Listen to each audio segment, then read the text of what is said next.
Welcome to Franken Friday, Mary Shelley's Frankenstein, read by Amber Jones. Sponsored by Gals Guide.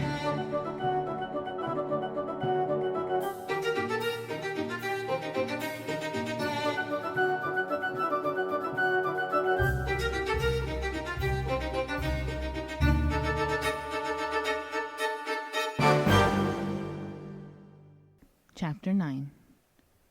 Nothing is more painful to the human mind than, after the feelings have been worked up by a quick succession of events, the dead calmness of inaction and certainty which follows, and deprives the soul both of hope and fear. Justine died. She rested, and I was alive. The blood flowed freely in my veins, but a weight of despair and remorse pressed on my heart, which nothing could remove. Sleep fled from my eyes. I wandered like an evil spirit, for I had committed deeds of mischief beyond description horrible, and more, much more, I persuaded myself, was yet behind. Yet my heart overflowed with kindness and the love of virtue. I had begun life with benevolent intentions, and thirsted for the moment when I should put them in practice, and make myself useful to my fellow beings. Now all was blasted. Instead of that serenity of conscience which allowed me to look back upon the past with self-satisfaction, and from thence to gather promise of new hopes, I was seized by remorse and the sense of guilt, which hurried me away to a hell of intense tortures, such as no language can describe. This state of mind preyed upon my health, which had perhaps never entirely recovered from the first shock it had sustained. I shunned the face of man. All sound of joy or complacency was torture to me. Solitude was my only consolation. Deep, dark, death-like solitude. My father observed with pain the alteration perceptible in my disposition and habits, and endeavored by arguments deduced from the feelings of his serene conscience and guiltless life to inspire me with fortitude, and awaken in me the courage to dispel the dark cloud which brooded over me. "Do you think, Victor," said he, "that I do not suffer also? No one could love a child more than I loved your brother." Tears came into his eyes as he spoke. "But is it not a duty to the survivors that we should refrain from augmenting their unhappiness by an appearance of immoderate grief? It is also a duty owed to yourself, for excessive sorrow prevents improvement or enjoyment, or even the discharge of daily usefulness, without which no man is fit for society." This advice, although good, was totally inapplicable to my case. I should have been the first to hide my grief and console my friends, if remorse had not mingled its bitterness and terror its alarm with my other sensations. Now I could only answer my father with a look of despair, and endeavor to hide myself from his view. About this time we retired to our house at Bellerive. This change was particularly agreeable to me. The shutting of the gates regularly at 10 o'clock, and the impossibility of remaining on the lake after that hour, had rendered our residence within the walls of Geneva very irksome to me. I was now free. Often, after the rest of the family had retired for the night, I took the boat, and passed many hours upon the water. Sometimes, with my sails set, I was carried by the wind, and sometimes after rowing into the middle of the lake, I left the boat to pursue its own course, and gave way to my own miserable reflections. I was often tempted, when all was at peace around me, and I the only unquiet thing that wandered restless in a scene so beautiful and heavenly, if I except some bat or the frogs, whose harsh and interrupted croaking was heard only when I approached the shore. Often, I say, I was tempted to plunge into the silent lake, that the waters might close over me and my calamities forever. But I was restrained when I thought of the heroic and suffering Elizabeth, whom I tenderly loved, and whose existence was bound up in mine. I thought also of my father and surviving brother. Should I by my base desertion leave them exposed and unprotected to the malice of the fiend whom I had let loose among them? At these moments I wept bitterly, and wished that peace would revisit my mind, only that I might afford them consolation and happiness. But that could not be. Remorse extinguished every hope. I had been the author of unalterable evils, and I lived in daily fear lest the monster whom I had created should perpetrate some new wickedness.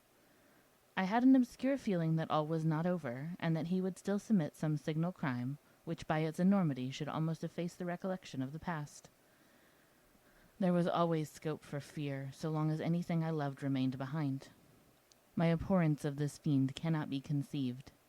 When I thought of him, I gnashed my teeth, my eyes became inflamed, and I ardently wished to extinguish that life which I had so thoughtlessly bestowed. When I reflected on his crimes and malice, my hatred and revenge burst all bounds of moderation. I would have made a pilgrimage to the highest peak of the Andes, could I, when there, have precipitated him to their base.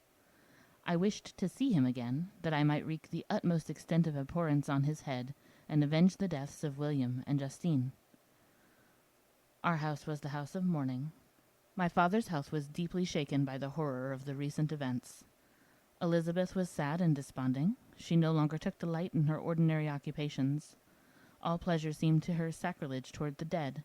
Eternal woe and tears she then thought was the just tribute she should pay to the innocents so blasted and destroyed.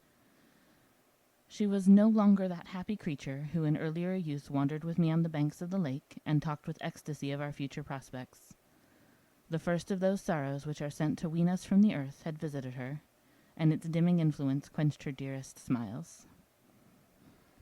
"When I reflect, my dear cousin," said she, "on the miserable death of Justine Moritz, I no longer see the world and its works as they before appeared to me. Before, I looked upon the accounts of vice and injustice that I read in books or heard from others as tales of ancient days, or imaginary evils. At least they were remote, and more familiar to reason than to the imagination. But now misery has come home, and men appear to me as monsters thirsting for each other's blood. Yet I am certainly unjust. Everybody believed that poor girl to be guilty, and if she could have committed the crime for which she suffered, assuredly she would have been the most depraved of human creatures. For the sake of a few jewels to have murdered the son of her benefactor and friend, a child whom she had nursed from its birth, and appeared to love as if it had been her own.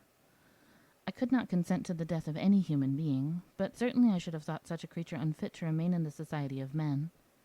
But she was innocent. I know. I feel she was innocent. You are of the same opinion, and that confirms me. Alas, Victor, when falsehood can look so like the truth, who can assure themselves of certain happiness? I feel as if I were walking on the edge of a precipice, towards which thousands are crowding and endeavoring to plunge me into the abyss. William and Justine were assassinated, and the murderer escapes. He walks about the world free, and perhaps respected. But even if I were condemned to suffer on the scaffold for the same crimes, I would not change places with such a wretch." I listened to this discourse with the extremest agony. I, not in deed, but in effect, was the true murderer. Elizabeth read my anguish in my countenance, and kindly taking my hand, said, "My dearest friend, you must calm yourself. These events have affected me, God knows how deeply, but I am not so wretched as you are. There is an expression of despair, and sometimes of revenge in your countenance, that makes me tremble. Dear Victor, banish these dark passions. Remember the friends around you, who center all their hopes in you. Have we lost the power of rendering you happy? Ah, while we love, while we are true to each other, here in this land of peace and beauty, your native country, we may reap every tranquil blessing. What can disturb our peace?" And could not such words from her, whom I fondly prized before every other gift of fortune, suffice to chase away the fiend that lurked in my heart? Even as she spoke, I drew near to her, as if in terror, lest at that very moment the destroyer had been near to rob me of her. Thus not the tenderness of friendship, nor the beauty of earth, nor of heaven, could redeem my soul from woe. The very accents of love were ineffectual. I was encompassed by a cloud which no beneficial influence could penetrate.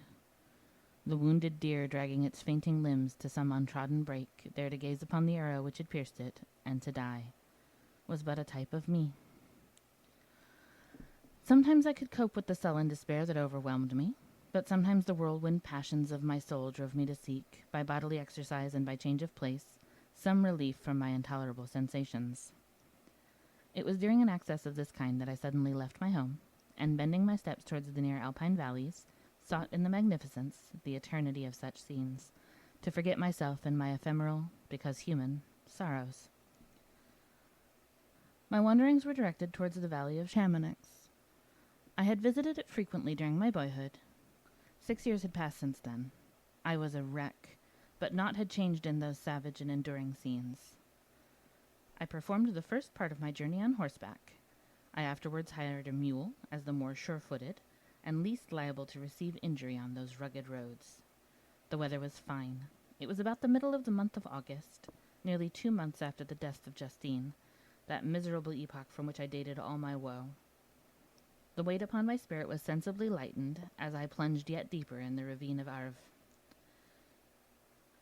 The immense mountains and precipices that overhung me on every side, the sound of the river raging among the rocks, and the dashing of the waterfalls around, spoke of a power mighty as omnipotence, and I ceased to fear or to bend before any being less almighty than that which had created and ruled the elements, here displayed in their most terrific guise. Still, as I ascended higher, the valley assumed a more magnificent and astonishing character. Ruined castles hanging on the precipices of piny mountains, the impetuous Arve, and cottages every here and there peeping forth from among the trees, formed a scene of singular beauty, but it was augmented and rendered sublime by the mighty Alps, whose white and shining pyramids and domes towered above all, as belonging to another earth, the habitations of another race of beings. I passed the bridge of Pellicier, where the ravine, which the river forms, opened before me, and I began to ascend the mountain that overhangs it. Soon after I entered the valley of Chamonix. This valley is more wonderful and sublime, but not so beautiful and picturesque as that of Servax, through which I had just passed. The high and snowy mountains were its immediate boundaries, but I saw no more ruined castles and fertile fields. Immense glaciers approached the road. I heard the rumbling thunder of the falling avalanche, and marked the smoke of its passage. Mont Blanc, the supreme and magnificent Mont Blanc, raised itself from the surrounding aiguilles, and its tremendous dome overlooked the valley. A tingling, long-lost sense of pleasure often came across me during this journey. Some turn in the road, some new object suddenly perceived and recognized, reminded me of days gone by, and were associated with the light-hearted gaiety of boyhood. The very winds whispered in soothing accents, and maternal nature bade me weep no more. Then again the kindly influence ceased to act. I found myself fettered again to grief, and indulging in all the misery of reflection. Then I spurred on my animal, striving so to forget the world, my fears, and more than all, myself, or, in a more desperate fashion, I alighted and threw myself on the grass, weighed down by horror and despair. At length I arrived at the village of Chamonix. Exhaustion succeeded to the extreme fatigue both of body and of mind which I had endured. For a short space of time I remained at the window, watching the pallid lightnings that played above Mont Blanc, and listening to the rushing of the Arve, which pursued its noisy way beneath. The same lulling sounds acted as a lullaby to my too keen sensations. When I placed my head upon my pillow, sleep crept over me. I felt it as it came, and blessed the giver of oblivion.